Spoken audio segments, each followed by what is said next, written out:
नमस्कार दोस्तों, एक बार फिर से आप सभी का स्वागत है मेरे चैनल पर।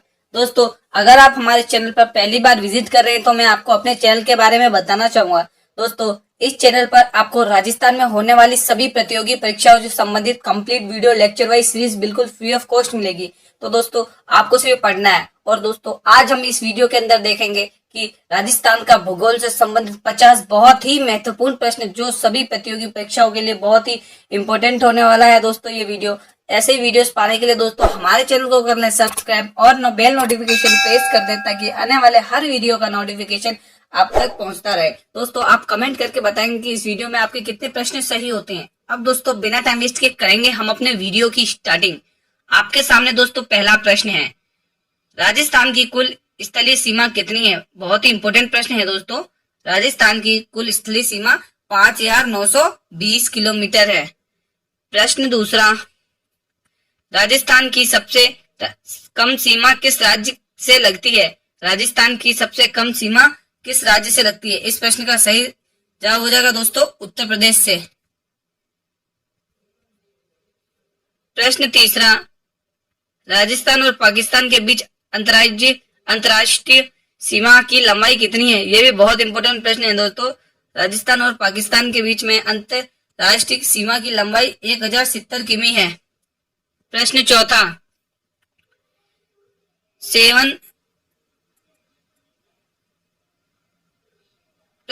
सेवन धाम मूरत आदि किस प्रकार की एक वनस्पति वर्ग के अंतर्गत आती है? सेवन दामन मूरत आदि किस प्रकार की एक वनस्पति के अंतर्गत आती है? इस प्रश्न का सही जवाब हो जाएगा दोस्तों घास। ये सब घास के अंदर आती हैं। प्रश्न पांचवा, थार का कल्प वृक्ष कहा जाने वाला वृक्ष कौन सा है? थार का कल्प वृक्ष कहा जाने वाला वृक्ष खिजड़ी है दोस्तों। प्रश्न छठा, निम्न में से कौन सी पहाड़ियां मध्य अरावली श्रेणी में स्थित हैं? निम्न में से कौन सी पहाड़ियां मध्य अरावली में स्थित है? इस प्रश्न का दोस्तों सही जवाब हो जाएगा मेरवाड़ा की पहाड़ियां मध्य अरावली श्रेणी में स्थित है। दोस्तों, ये वीडियो अगर आपको अच्छा लगा तो इसे लाइक और शेयर करें अपने सभी मित्रों में। प्रश्न सातवां, निम्नलिखित में से कौन सा वृक्ष बीड़ी बनाने के काम आता है? निम्न में से कौन सा वृक्ष बीड़ी बनाने के लिए काम आता है? तो वो वृक्ष है दोस्तों तेंदु वृक्ष, बीड़ी बनाने के काम आता है। प्रश्न आठवां, राजस्थान में निम्न में से कौन से जिले मुख्यतः बीहड़ प्रभावित होते हैं? बहुत ही इंपॉर्टेंट प्रश्न है दोस्तों। राजस्थान में ऐसे कौन से जिले हैं जो मुख्य रूप से बीहड़ से प्रभावित होते हैं? और इस प्रश्न का सही जवाब है दोस्तों कोटा, साय, माधोपुर, धौलपुर। ये जिले मुख्य रूप से बीहड़ प्रभावित होते हैं। प्रश्न नवा, राजस्थान के प्रथम बायोलॉजिकल पार्क का नाम बताइए। बहुत ही इंपॉर्टेंट प्रश्न है दोस्तों। राजस्थान के प्रथम बायोलॉजिकल पार्क का नाम बताइए। इस प्रश्न का दोस्तों सही जवाब हो जाएगा नाहरगढ़। प्रश्न 10वां, राजस्थान की किस नदी को स्थानीय भाषा में वन की आशा कहा जाता है? बहुत ही इंपॉर्टेंट ये भी प्रश्न है दोस्तों। वन की आशा किस कहने जाने वाली कौन सी नदी? ये एग्जाम्स में कई बार पूछा गया दोस्तों। बहुत ही इजी प्रश्न है और इसका जवाब है बनास नदी को वन की आशा कहा जाता है दोस्तों। प्रश्न 11वां, राजस्थान की सबसे कम सीमा किस राज्य से लगती है? बहुत ही इंपॉर्टेंट ये भी प्रश्न दोस्तों। राजस्थान की सबसे कम सीमा किस राज्य से लगती है? इस प्रश्न का दोस्तों सही जवाब हो जाएगा पंजाब से। प्रश्न 12वां, निम्नलिखित में से कौन सा पठार अरावली पर्वत से संबंधित नहीं है? निम्नलिखित से कौन सा पठार अरावली पर्वतमाला से संबंधित नहीं है? और इस प्रश्न का सही जवाब हो जाएगा दोस्तों बघेलखंड का पठार अरावली पर्वत से संबंधित नहीं है और बाकी ये तीनों संबंधित हैं। प्रश्न 13वां, राजस्थान में स्थित थार मरुस्थल में कौन सा बालू का स्तूप का प्रकार नहीं है? राजस्थान में स्थित थार मरुस्थल में कौन सा बालू का स्तूप का प्रकार नहीं है? इस प्रश्न का सही जवाब हो जाएगा दोस्तों गोराउड। प्रश्न 14वां, निम्न में से किस जिले की सीमा मध्य प्रदेश से नहीं लगती है? निम्न में से किस जिले की सीमा मध्य प्रदेश से नहीं लगती है? इस प्रश्न का दोस्तों सही जवाब हो जाएगा दोस्तों डूंगरपुर की सीमा मध्य प्रदेश से नहीं लगती है। प्रश्न 15वां, बांसवाड़ा व डूंगरपुर के मध्य के भूभाग को किस नाम से जाना जाता है? बहुत ही इंपॉर्टेंट प्रश्न है दोस्तों, कई बार एग्जाम्स में पूछा भी गया है। इस प्रश्न का सही जवाब हो जाएगा दोस्तों मेवल के नाम से हम बांसवाड़ा व डूंगरपुर के मध्य भाग को जानते हैं। प्रश्न 16वां, उदयनाथ पर्वत राजस्थान के किस जिले में स्थित है? उदयनाथ पर्वत राजस्थान के किस जिले में स्थित है? ये भी इंपॉर्टेंट प्रश्न है दोस्तों। इसका सही जवाब हो जाएगा अलवर में स्थित है दोस्तों। प्रश्न 17वां, उपरमल क्या है? ये भी बहुत इंपॉर्टेंट प्रश्न है, एक नंबर में पूछा भी जाता है। उपरमल क्या है? बहुत इंपॉर्टेंट है। और इस प्रश्न का सही जवाब हो जाएगा उपरमल चित्तौड़ और भीलवाड़ा के बीच की पठारी भूमि को कहते हैं। प्रश्न 18वां, बाड़मेर के सिवाना पहाड़ी के क्षेत्र में स्थित गोलाकार पहाड़ियां क्या कहलाती हैं? बाड़मेर के सिवाना पहाड़ी क्षेत्र में स्थित गोलाकार पहाड़ियां कहलाती हैं दोस्तों। क्या कहलाती हैं? इस प्रश्न का सही जवाब हो जाएगा दोस्तों नाकोड़ा और पर्वत। बहुत ही इंपॉर्टेंट प्रश्न था ये भी दोस्तों। इसका सही जवाब होगा पर्वत, नाकोड़ा पर्वत।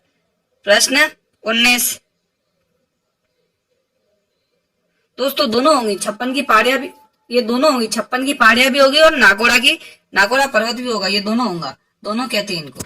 प्रश्न 19, निम्नलिखित में से कौन से युग्म जिले में से एक जिले में नदी प्रभावित नहीं होती है? निम्न में से कौन से युग्म जिले में से एक भी नदी प्रवाहित नहीं होती? बहुत ही इंपॉर्टेंट ये भी प्रश्न है दोस्तों। इस प्रश्न का सही जवाब हो जाएगा बीकानेर और चूरू में एक भी नदी प्रवाहित नहीं होती है। प्रश्न 20वां, निम्नलिखित में से कौन सा समूह राजस्थान की पर्वत चोटियों का उनकी ऊंचाई के अनुसार अवरोही क्रम में सही क्रम दर्शाता? बहुत इंपॉर्टेंट प्रश्न है दोस्तों। कई बार एग्जाम्स में इस टाइप से प्रश्न पूछे भी जाते हैं। और इस प्रश्न का दोस्तों सही जवाब हो जाएगा टाटगढ़, खो, बिलाली, रोजा, भाखर। प्रश्न 21, Mukundra hills national park Rajasthan के किस जिले में स्थित है? Mukundra hills national park Rajasthan के किस जिले में है? बहुत इंपॉर्टेंट ये भी प्रश्न है दोस्तों। और इस प्रश्न का दोस्तों सही जवाब हो जाएगा कोटा जिले में स्थित है। प्रश्न 22, राजस्थान के किस अभ्यारण्य में साइबेरियन सारस आते हैं? ये भी इंपॉर्टेंट प्रश्न है दोस्तों, कई बार एग्जाम्स में पूछा गया है। और इस प्रश्न का सही जवाब हो जाएगा केवलादेव घना पक्षी उद्यान। प्रश्न 23, राजस्थान के किस अभ्यारण्य में जंगली मुर्गे पाए जाते हैं? ये भी इंपॉर्टेंट प्रश्न है। राजस्थान के किस अभ्यारण्य में जंगली मुर्गे पाए जाते हैं? इस प्रश्न का सही जवाब हो जाएगा माउंट आबू अभ्यारण्य में। प्रश्न 24, राजस्थान के किस अभ्यारण्य में उड़ने वाली गिलहरी पाई जाती है? ये भी इंपॉर्टेंट प्रश्न है दोस्तों एग्जाम पॉइंट ऑफ व्यू से। राजस्थान के किस अभ्यारण्य में उड़ने वाली गिलहरी पाई जाती है? इस प्रश्न का सही जवाब हो जाएगा सीता माता अभ्यारण्य में। प्रश्न 25, 2011 की जनगणना के अनुसार राजस्थान में न्यूनतम घनत्व जिले कौन से हैं? बहुत इंपॉर्टेंट ये भी प्रश्न है दोस्तों। और इस प्रश्न का सही जवाब हो जाएगा जैसलमेर, बीकानेर में न्यूनतम जिले हैं, घनत्व वाले जिले हैं। प्रश्न 26, वर्ष 2017 में राजस्थान के ग्रामीण जनसंख्या का प्रतिशत कितना था? वर्ष 2017 में राजस्थान के ग्रामीण जनसंख्या का प्रतिशत 75.1 था। प्रश्न 27, राजस्थान के किस जिले की सबसे कम नगरीय जनसंख्या है? राजस्थान के किस जिले की सबसे कम नगरीय जनसंख्या है? इस प्रश्न का सही जवाब होगा प्रतापगढ़ जिले की सबसे कम नगरीय जनसंख्या है। प्रश्न 28, बेर एवं खजूर अनुसंधान केंद्र कहाँ पर स्थित है? बहुत ही इंपॉर्टेंट प्रश्न है दोस्तों, ये आपके एग्जाम पॉइंट ऑफ व्यू से कई बार एग्जाम से पूछा गया है। और इस प्रश्न का दोस्तों सही जवाब हो जाएगा बीकानेर में बेर व खजूर का अनुसंधान केंद्र स्थापित है। प्रश्न 29, केंद्रीय कृषि फार्म सूरतगढ़ अगस्त 1956 में किस देश के सहयोग से स्थापित किया गया? बहुत ही इंपॉर्टेंट ये भी प्रश्न है दोस्तों। केंद्रीय कृषि फार्म सूरतगढ़ अगस्त 1926 में किस देश के सहयोग से स्थापित किया गया? इस प्रश्न का सही जवाब होगा रूस के सहयोग से स्थापित किया गया। प्रश्न 30, राजस्थान राज्य में बंजर एवं भूमि का सर्वाधिक क्षेत्र किस जिले में है?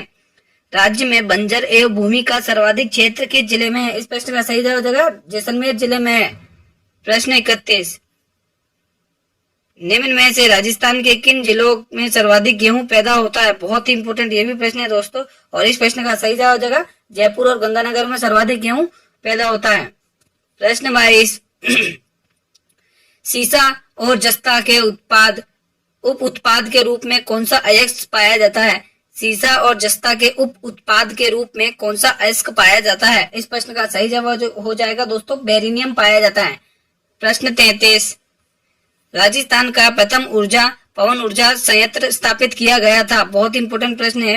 राजस्थान का प्रथम पवन ऊर्जा संयंत्र स्थापित किया गया था, बहुत इंपॉर्टेंट था ये भी। इस प्रश्न का सही जवाब हो जाएगा दोस्तों जैसलमेर जिले में स्थापित किया गया था। प्रश्न 34, राजस्थान में नेप्था एवं गैस पर विद्युत विद्युत संयंत्र स्थित है। राजस्थान में नेप्था एवं गैस पर आधारित विद्युत संयंत्र स्थित है। इस प्रश्न का दोस्तों सही जवाब हो जाएगा धौलपुर जिले में स्थित है। प्रश्न 35, राजस्थान में ऊर्जा विकास अधिकरण की स्थापना हुई थी। राजस्थान में ऊर्जा विकास अधिकरण की स्थापना कब हुई थी? इस प्रश्न का दोस्तों सही जवाब बहुत इंपोर्टेंट है और इसका सही जवाब हो जाएगा 1967 में।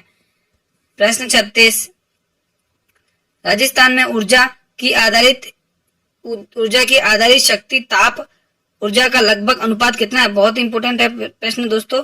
राजस्थान में ऊर्जा आधारित शक्ति ताप ऊर्जा का लगभग प्रतिशत कितना है? इस प्रश्न का दोस्तों सही जवाब हो जाएगा 80%।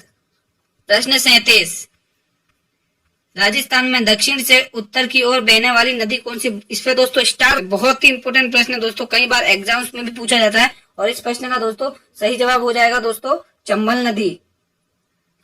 प्रश्न 38, जवाई नदी किसकी सहायक नदी है? बहुत ही इंपोर्टेंट ये भी प्रश्न है दोस्तों, आपके नदियों से टॉपिक है। जवाई नदी किसकी सहायक नदी है? इस प्रश्न का सही जवाब हो जाएगा लूणी नदी की सहायक नदी है। प्रश्न 39, खारी नदी जिस अफवाह तंत्र का अंग है वह कौन सा है? खारी नदी जिस अफवाह तंत्र का भाग है वह बंगाल की खाड़ी है दोस्तों। प्रश्न 40, इंदिरा गांधी मुख्य नहर किन जिलों के वर्ग से होकर नहीं गुजरती है? दोस्तों सवाल ढंग से पढ़े, क्वेश्चन ढंग से पढ़े, उसमें नहीं पूछा है, बहुत ही इंपोर्टेंट प्रश्न है और इस प्रश्न का सही जवाब होगा दोस्तों बांसवाड़ा बूंदी चूरू जिलों से होकर नहीं गुजरती है। प्रश्न 41, जवाई परियोजना से लाभान्वित नहीं होने वाला जिला कौन सा है? दोस्तों इसमें भी नहीं पूछा है, बहुत इंपोर्टेंट ये भी है और इस प्रश्न का सही जवाब हो जाएगा दोस्तों बाड़मेर जिला नहीं है। प्रश्न 42, जैसलमेर जिले का कौन सा गांव रेगिस्तानी प्रसार के लिए जाना जाता है? जैसलमेर जिले का कौन सा गांव रेगिस्तानी प्रसार के लिए जाना जाता है? बहुत इंपोर्टेंट प्रश्न है और इस प्रश्न का सही जवाब हो जाएगा दोस्तों नाचना गांव। प्रश्न 43, राजस्थान में 15,000 वर्ग किमी से अधिक क्षेत्रफल वाले जिले की संख्या है। बहुत इंपोर्टेंट दोस्तों ये भी प्रश्न है, एग्जाम पॉइंट ऑफ व्यू से कई बार पूछा भी जाता है और इस प्रश्न का दोस्तों सही जवाब हो जाएगा दोस्तों ऐसे 6 जिले हैं जिनका क्षेत्रफल 15,000 से अधिक है। प्रश्न 44, बीकानेर जिले का क्षेत्रफल होगा यदि राजस्थान राज्य के कुल क्षेत्रफल का 7.96% अंश रखता है। बहुत इंपोर्टेंट प्रश्न है दोस्तों और इस प्रश्न का दोस्तों सही जवाब हो जाएगा 27,244 वर्ग किमी है। प्रश्न 45, राजस्थान राज्य के कुल क्षेत्रफल तथा कुल जनसंख्या को कौन सा जिला लगभग एक समान प्रतिशत अंश में रखता है? ये भी बहुत ही इंपोर्टेंट प्रश्न है और इस प्रश्न का सही जवाब हो जाएगा दोस्तों सिरोही जिला। प्रश्न 46, जैसलमेर राजस्थान का सबसे बड़ा जिला धौलपुर जिले से कितना प्रतिशत बड़ा है? बहुत ही इंपोर्टेंट प्रश्न ये भी है दोस्तों आपके एग्जाम पॉइंट ऑफ व्यू से और इस प्रश्न का दोस्तों सही जवाब हो जाएगा दोस्तों 12.66%।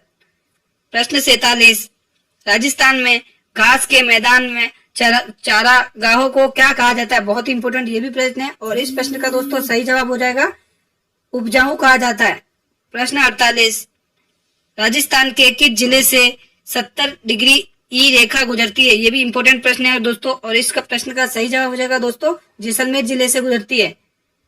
प्रश्न 49, ब्रजनगर के नाम से जाना जाता है। बहुत इंपोर्टेंट प्रश्न है दोस्तों, ब्रजनगर के नाम से किसे जाना जाता है? इस प्रश्न का सही जवाब हो जाएगा दोस्तों शेखावटी को जाना जाता है। प्रश्न 50, हर्ष की पहाड़ियां कहाँ स्थित है? बहुत इंपोर्टेंट है, हर्ष की पहाड़ियां कहाँ स्थित है? इस प्रश्न का सही जवाब हो जाएगा दोस्तों शिखर में स्थित है। दोस्तों आज की वीडियो यहीं समाप्त होती है।